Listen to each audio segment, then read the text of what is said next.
নমস্কার, নতুন বাংলা থেকে বলছি সন্ময় বন্দ্যোপাধ্যায়। আমাদের নতুন বাংলার এই সেগমেন্টে জনতার কণ্ঠ আমরা শুরু করলাম 1 জুলাই, ডক্টর বিধানচন্দ্র রায়ের জন্মদিন, এবং নতুন মাস শুরু হলো। সেই মাসে ডিএ সংক্রান্ত নির্দিষ্ট বিভিন্ন সমস্যা, বিভিন্ন সংকট, যেগুলো নিয়ে আপনারা চিন্তিত, আপনারা উদ্বিগ্ন, আপনারা সরকারের ঘরে মাঝে মাঝে ঠকঠক করে আওয়াজ করেন, আপনারা চিঠি পাঠান, সংগ্রামী যৌথ মঞ্চকে রেকর্ড করান আপনাদের বক্তব্য, কিন্তু শেষ পর্যন্ত কোথায় গিয়ে ব্যাপারটা পৌঁছয় সেগুলো নিরন্তর আমরা জানার চেষ্টা করি। আমরা একটা নতুন সেগমেন্ট শুরু করলাম, যেটাতে আমরা ছোট্ট ছোট্ট অডিও আপনাদের বক্তব্যটা রেকর্ড করব, অবশ্যই 3, 4, 5 মিনিটের মধ্যে, যেখানে আপনাদের সমস্যাটা, ক্রিটিক্যাল সমস্যাটা আমাদের দপ্তরে বলবেন, এবং সেই সমস্যাটা আমরা সরাসরি সরকারের ঘরে পৌঁছে দেবো। কিভাবে পৌঁছবো? প্রথমে ওপেন ফোরামে পুরো বিষয়টা জানাবো, যাতে যারা যারা এই এই সরকারি কর্মচারী সংগঠন করেন তাদের অবহিত করা দরকার, এবং তাদের মারফতে সরকারের কাছেও পৌঁছানো দরকার। আমি আজকে এই প্রতিবেদনে সরাসরি কথা বলেছিলাম Chittaranjan Seva Sadan national park circus national medical college, সেখানকার একজন এমপ্লয়ি ছিলেন, 2015 সালে রিটায়ার করেছেন, নাম বিশ্বনাথ পাল। তাঁর একটা সংকট বলতে কি, তিনি 2015 সাল পর্যন্ত চাকরি করে রিটায়ার করেছেন। কলকাতা শহরে কাজ করতেন, কিন্তু থাকেন প্রান্তিক অঞ্চলে, মফস্বল অঞ্চলে, ফলত তার কলকাতায় আসা সবসময় সম্ভব হয় না। তার পেনশনের টাকা ঢোকে স্টেট ব্যাঙ্ক অফ ইন্ডিয়ায়। সেখানে ওই 2008 থেকে 2015 সাল পর্যন্ত কত টাকা ঢুকেছে, কী টাকা ঢুকেছে, সেটা নিয়ে কোনো নির্দিষ্ট খবর তিনি পাচ্ছেন না। আদৌ পাচ্ছেন না নয়, মানে আদৌ কোনো টাকা ঢোকেননি বলেই আমাদের জানালেন। তারপর 2016 থেকে 2019 তার পেনশন বলবো না, 2008 থেকে 2015 পর্যন্ত তিনি যে চাকরি করেছেন, তার যে বকেয়া ডিএটা হয়েছে সুপ্রিম কোর্টের নির্দেশ মাফিক, সেইটা সেখানে ঢোকেনি। আর 2016 থেকে 2019 এই সময়টা যে রিটায়ারমেন্টের সময়, এবং রিটায়ারমেন্টের পর পেনশন পাওয়ার সময় তার যে বকেয়া ডিএটা হয়েছে, অর্থাৎ ডিআরটা হয়েছে, সেটাও কিন্তু কোনো টাকা ঢোকেননি। টাকা না ঢোকাটা যেমন একটা খবর, তেমনি তার থেকেও বড় খবর হচ্ছে যে এই মানুষটি যাবেন কোথায়, কার কাছে অ্যাপ্রোচ করবে। নীতিউতি নক করেছেন, বলছিলেন আমাদের এই বক্তব্যের মধ্যেই বলছিলেন যে আমি আমার এজি বেঙ্গলে আমার পুরনো সহকর্মীরা গেছেন, তাদের কাছে কিছু খবর নিলাম, আমার ফিনান্স ডিপার্টমেন্টে একজন পরিচিত ছিলাম, তাকে ফোন করলাম, তার কাছে একটু জানার চেষ্টা করলাম। কিন্তু নির্দিষ্টভাবে এই মানুষগুলোর খবর সংগ্রহ করার একটা জায়গা দরকার সরকারি তরফে।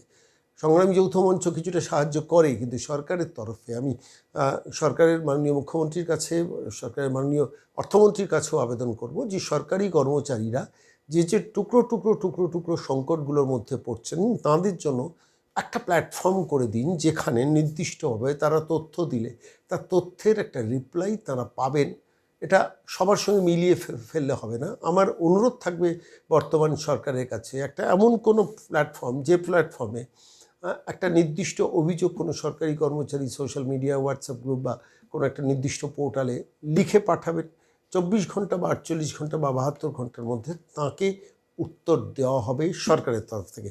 এতে ট্রান্সপারেন্সি যেমন বাড়বে, বহু রিটায়ার্ড কর্মচারী যারা চট করে দৌড়ে আসতে পারেন না, যারা যারা হয়তো শহরে কাজ করেছেন, গ্রামে চলে গেছেন, দূর থেকে তার পুরো বিষয়টাকে হন্যে হয়ে ঘোরেন, কিন্তু কোনো একটা নির্দিষ্ট সলিউশন পান না, তাদের জন্য এই প্ল্যাটফর্মটা তৈরি করা হোক, এবং সেখানে মানুষ তাদের বক্তব্যটা লিখিতভাবে পাঠাক, এবং অবশ্যই নির্দিষ্টভাবে তার সলিউশনটা যেন সরকার করে। আমি আজকের এই প্রতিবেদন পেশ করার সময় আমি সরাসরি বিশ্বনাথবাবুর বক্তব্য রেকর্ড করেছিলাম। আমি সেই বক্তব্যটা আপনাদের কাছে শোনাবো। আপনাদের কারোর সঙ্গে মিলছে কিনা সেটাও আপনারা বলবেন। একই ধরনের সমস্যা নয়, অন্য ধরনের সমস্যাও আমাদের দপ্তরে ফোন করে জানাবেন। ফোন না ধরলেও আমরা পরে ঘুরিয়ে আপনাকে ফোন করব, কিন্তু আপনাদের তথ্যটা আমরা রেকর্ড করে সরকারের দফতরে পেশ করব। আপাতত ওপেন প্ল্যাটফর্মে পেশ করব, পরবর্তীকালে সরকারের ঘরেও যাতে এটা পৌঁছানো যায়, এবং অবশ্যই সংগ্রামী যৌথ মঞ্চ যারা বিভিন্ন এই বিষয়গুলো নিয়ে কাজ করেন, তাদের দফতরে আমরা এই ভিডিওগুলো বা এই অডিওগুলো অবশ্যই পাঠিয়ে দেবো। আপাতত চলুন ওই national medical college, park circus, সেখানে দীর্ঘদিন ধরে কাজ করা মানুষটি বিশ্বনাথ পাল তার সমস্যার কথাটা বলেছেন। কি বলেছেন শুনুন। বলুন। নমস্কার দাদা, আপনার নামটা একটু বলবেন? বিশ্বনাথ পাল। আপনি কোথায় চাকরি করতেন? আমি চাকরি করতাম চিত্তরঞ্জন হাসপাতাল, মানে পার্ক সার্কাসে ন্যাশনাল মেডিকেল কলেজ হাসপাতাল। আপনি রিটায়ার করেছেন কবে? 2015 এপ্রিল। 2015 এপ্রিলে রিটায়ার করেছেন। আপনার হ্যাঁ 2008 থেকে 2015 পর্যন্ত পেনশনের বকেয়া, মানে সেই হ্যাঁ, সময় সে তো যেটা অফিস করবে। পেনশন না, সেটা স্যালারির যে বকেয়া হ্যাঁ ডিএটা হবে, আর হ্যাঁ 2015 থেকে 2018 আপনার হ্যাঁ পেনশনের উপর যে ডিআরটা হবে, তার হ্যাঁ, তার কিছু পেয়েছেন আপনি? একটা নয় পয়সা পাইনি। SBI তে আমার অ্যাকাউন্ট। আপনি এখনো 1 পয়সাও পাননি, না অথচ হিসেব মতো 2009 থেকে 2015 পর্যন্ত পাওয়ার কথা। মানে আপনার বকেয়া ডিএ সেই সময়টা, মানে ডিএর বর্ধিত ডিএ যেটা সুপ্রিম কোর্ট নির্দেশ দিয়েছে, আর হ্যাঁ 2015 থেকে 18 এই 3 বছরের বকেয়া ডিএটা পাননি, তাই তো? না, 2016 থেকে 19।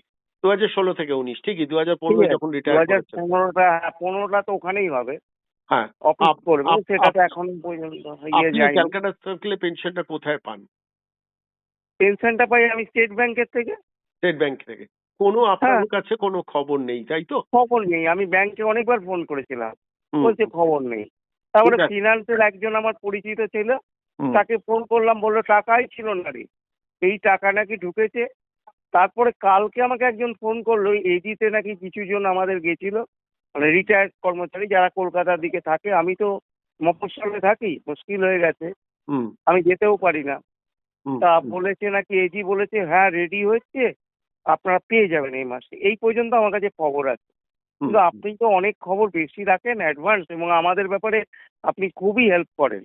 না এই না, জন্য আমি আপনার আমি কাছে। আমি আমি সরকারের দরবারে আপনাদের কথাগুলো এখন থেকে তুলে ধরবো, যেখানে আচ্ছা যেখানে সমস্যা হচ্ছে। আপনাদের ব্যাপারে আজকে সকালেই আমি কথা বলেছি, মানে আচ্ছা। এতে আমি আমি অবশ্যই মানে আপনার বক্তব্যটা তুলে ধরবো, এবং হ্যাঁ, সরকারের কাছে যে আপনার বিষয়টা যাতে সরকার বিবেচনার মধ্যে তারপরে আনে। আমি আপনার তো বলে না, মানে, আপনাদের না মতো অনেকেরই অসংখ্য আছে তো, কর্মী হ্যাঁ। কলকাতা সার্কেলে এই আরে প্রবলেমে এই পড়েছেন। আজকের মানে অসুবিধা কি জানেন তো দাদা, হুম, আমাদের তো প্রচুর টাকা মেডিসিন লাগে না, বুঝতে মাসে পারি। 15,000 টাকার মেডিসিন লাগে। ঠিক। সুগার, প্রেশার, কোলেস্ট্রল, স্লিপ অ্যাপিনিয়া, কি নেই। তারপর আমার মিসেসের আছে, দুজনার, এই ঠিক। দুজনার পেনশন থেকে ওই হুম। পেনশন বাড়বে কবে সেটা তো পরে দেখা যাবে, কিন্তু এই টাকাটা পেলে কি হয় যে, মানে কি আর বলবো, যাক গে, সে তো আপনি ভালোই বুঝবেন। না, ঠিক আপনি আছে, আমি যেহেতু, নিশ্চয়ই আপনার কথাটা তুলে ধরবো, অবশ্যই তুলে ধরবো। মানে অনেক ধন্যবাদ। আপনার কাছে কি কোনো মানে কোনো ইয়ে আছে, মানে ইনফরমেশন আছে এই দেখুন, বিষয়ে? এটা নিয়ে সংগ্রামী যৌথ মঞ্চের পক্ষ থেকে সরকারের সঙ্গে কথা চলছে। তারা আচ্ছা। তারা ইতিমধ্যে আবার ফিনান্স ডিপার্টমেন্টে দরবার করছেন, রাজ্যের মাননীয় হুম মুখ্যমন্ত্রীর সঙ্গে তারা আবার দেখা করার চেষ্টা করছেন। এটা হুম। কি আমলাতান্ত্রিক শিথিলতা, নাকি সময়টা লাগবে বলে সেটাও নোটিশ করে জানানো উচিত সরকারের, এটা আমারও ব্যক্তিগতভাবে মনে হয়। আমাদের তো আসলে ট্রেজারিতে যে আইডি আছে, মানে হুম, মানে পেনশনার, মানে যারা পেনশনার, হুম, কিন্তু এই যারা কলকাতার ব্যাংকে যারা থেকে পেনশন পায়, হুম, তাদের কোনো দিনই আজ পর্যন্ত, সে কংগ্রেস, বামফ্রন্ট বা এদের কথা বাদই দিন, মানে কোনো রকম একসঙ্গে একটা আইডি করবে যে আমাদের সব একটা জায়গা থেকে কিছু হবে, কোনো কিছু নেই। হুম, হুম। এটা আমি অবাক হয়ে গেলাম, কেন থাকবে না আমাদের। ঠিক, আমি আমি অবশ্যই আপনার কথাটা তুলে দেবো। ঠিক আছে, থ্যাংক ইউ আপনার দাদা, ভালো থাকবেন। নামটা আরেকবার বলবেন? বিশ্বনাথ পাল। বিশ্বনাথ পাল। অনেক ধন্যবাদ বিশ্বনাথ বাবু, অনেক নমস্কার, নমস্কার আপনাকে। ধন্যবাদ।